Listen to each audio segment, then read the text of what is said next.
Hola chicos, el siguiente tema que vamos a analizar en la clase de hoy es el muestreo de resección por variables.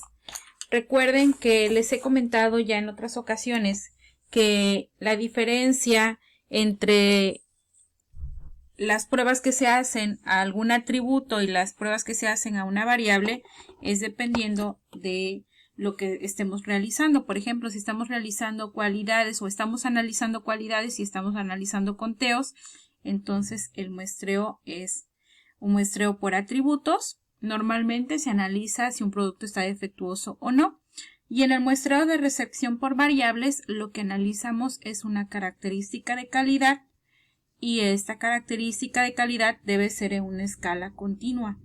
¿Okay? Entonces, igual en los gráficos de atributos o en el muestreo de aceptación por atributos, analizamos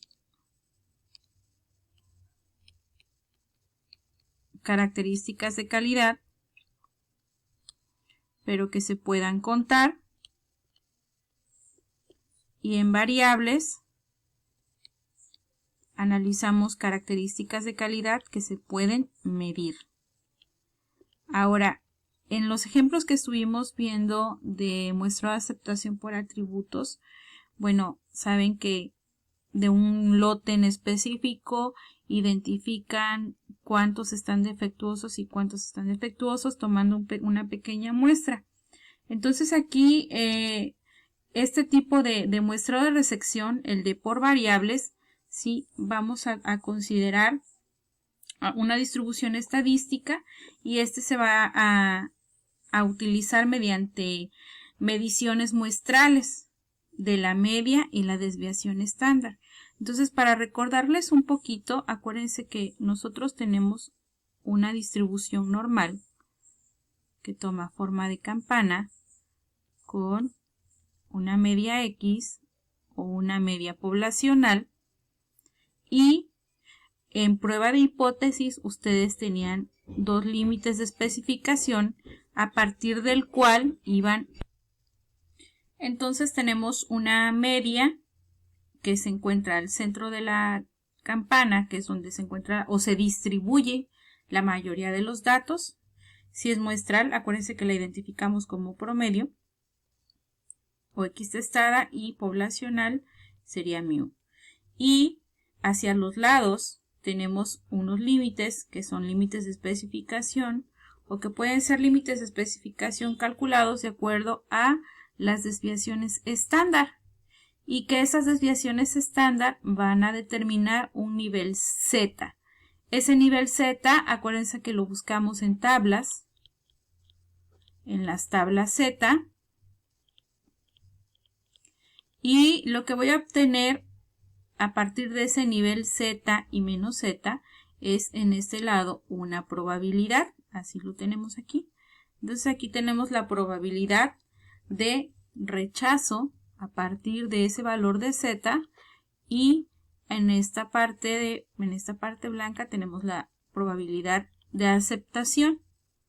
Entonces digamos que cuando estamos utilizando el muestreo de aceptación por atributos es como si estuviéramos trabajando con el procedimiento de prueba de hipótesis. Tiene ventajas, sí, porque obviamente voy a estar trabajando con igual que con el otro muestreo, con un tamaño de muestra, y entonces igual protejo mi calidad. La desventaja es que, por ejemplo, en un muestreo de aceptación por atributos, yo solamente hago un tipo de muestreo para todos mis lotes, y aquí, como estoy analizando características de calidad, es decir, si a un solo producto le estoy analizando varias cosas, entonces tengo que hacer un muestreo de aceptación para cada una de las características de calidad que estoy evaluando. Por ejemplo, si pensamos en una botella de las que fabrican aquí en Vidriera, pudiéramos medir quizá la circunferencia o de la boquilla en la botella, o pudiéramos medir la presión hidrostática del envase. Entonces ya son dos características distintas. por lo que cada característica de calidad tendría que hacer su propio plan de muestreo. Sin embargo, pues es necesario porque obviamente las mediciones son distintas. ¿Ok? Entonces, lo que tenemos que suponer para hacer este tipo de procedimientos es que los datos provienen de una distribución normal. ¿Para qué? Para que nosotros podamos ocupar esa campana que yo les acabo de dibujar, esa campanita, y que los datos se distribuyen de manera normal. Acuérdense que la fórmula de una distribución normal es z igual a x testada menos mu sobre la desviación estándar. Si tengo una muestra, entonces es z igual a x testada menos mu entre sigma sobre la raíz de n. Ahora, ¿qué estoy indicando acá? Lo vamos a marcar en un color distinto. Z, que es el valor que voy a encontrar en la tabla, en la fórmula, y que voy a buscar en tablas en probabilidades.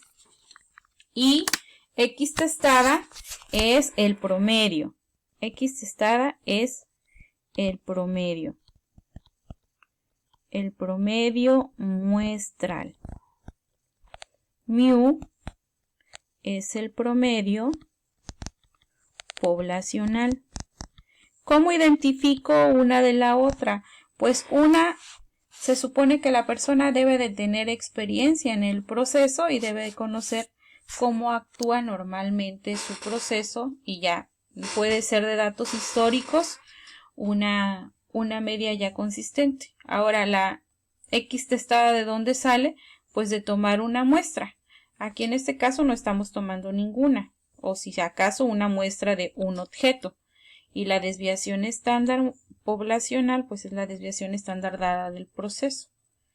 Ahora aquí, y recuerden que la desviación estándar es cuánto se alejan los datos de la media. Cuánto se alejan los datos del promedio. ¿Cuál es la diferencia entre esta fórmula, la fórmula número 1 y la fórmula número 2? Es que en la fórmula número 2 ya tenemos una raíz de n. ¿Qué quiere decir n? N es el tamaño de la muestra.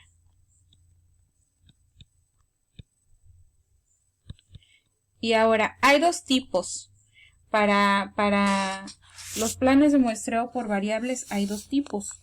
¿Sale? En una voy a tomar en cuenta el parámetro del proceso.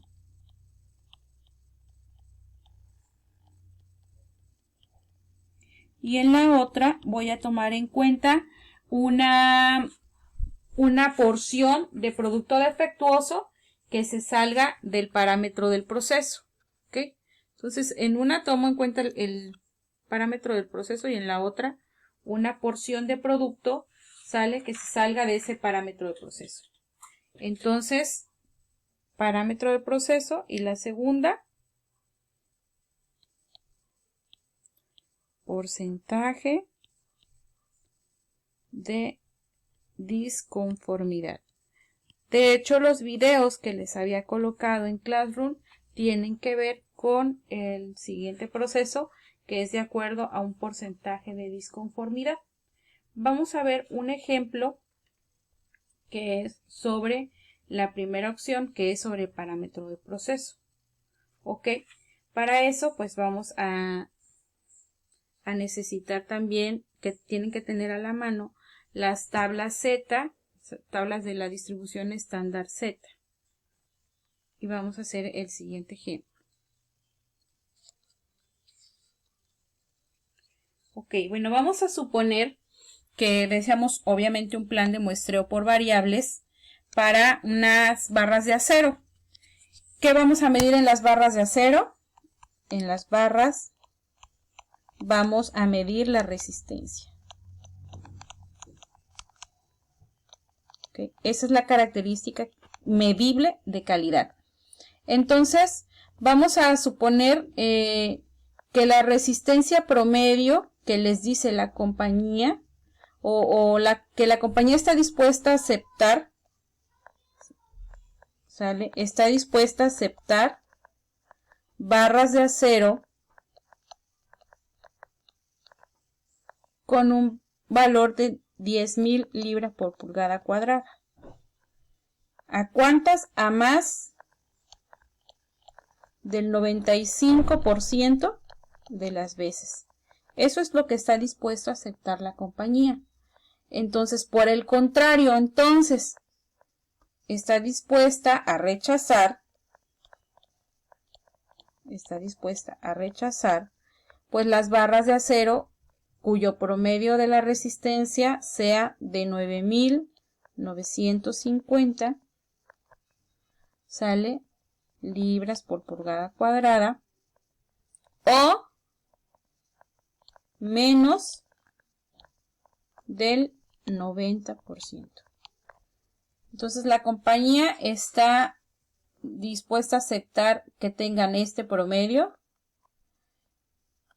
y a rechazar menos de ese promedio, ¿sale? Cuyo promedio tenga menos de 9.950. Entonces, tenemos dos variables que vamos a sacar aquí. Vamos a sacar el promedio, el primero, que es X1. X1. Si nos damos cuenta, X1 entonces es lo máximo que está, que puede aceptar la persona, ¿sale? Entonces, X1 es el valor promedio de la característica de calidad cuya probabilidad de aceptación es alta. Entonces, anotamos. X1 es el promedio, ¿sí? El promedio cuyo valor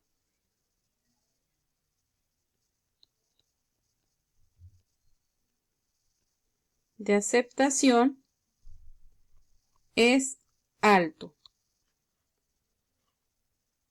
Y X2, entonces, X promedio 2 sería el valor de aceptación cuando es bajo. Entonces sería el promedio o la probabilidad de aceptación cuando es bajo. Entonces esas 10.000 serían X1 y 9.950, entonces serían el promedio 2. ¿Ok?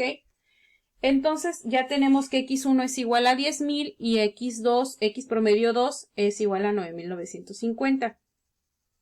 Ahora, para el valor de alfa, que sería lo que está dispuesto a aceptar, ¿sale? A más del 95%, entonces alfa es igual a 0.05. Y beta, que sería el valor a partir del cual es menos, tengo un 90% de confianza, por así decirlo, entonces tengo el error de beta de 0.10, que es el complemento al 90, y el 5, que es el complemento al 95. Entonces ya tengo un alfa de 0.5 y un beta de 0.10. ¿Qué dato nos hace falta aquí? Nos hace falta, pues, para empezar, una desviación estándar. Y la desviación estándar, vamos a suponer que tenemos una desviación de 100 libras por pulgada cuadrada. ¿Ok?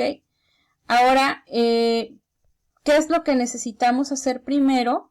Pues necesitamos obtener los valores para el desvío normal estándar, que sería el valor de 1 menos alfa, y para el valor de beta, y entonces voy a buscar en la tabla. Para 1 menos alfa, voy a mi tabla Z. 1 menos alfa, 1 menos 0.05 es 0.95. Y busco entonces 0.95 dentro de la tabla y me doy cuenta que está más o menos aquí. Sería 1.65. Si quiero puedo interpolar.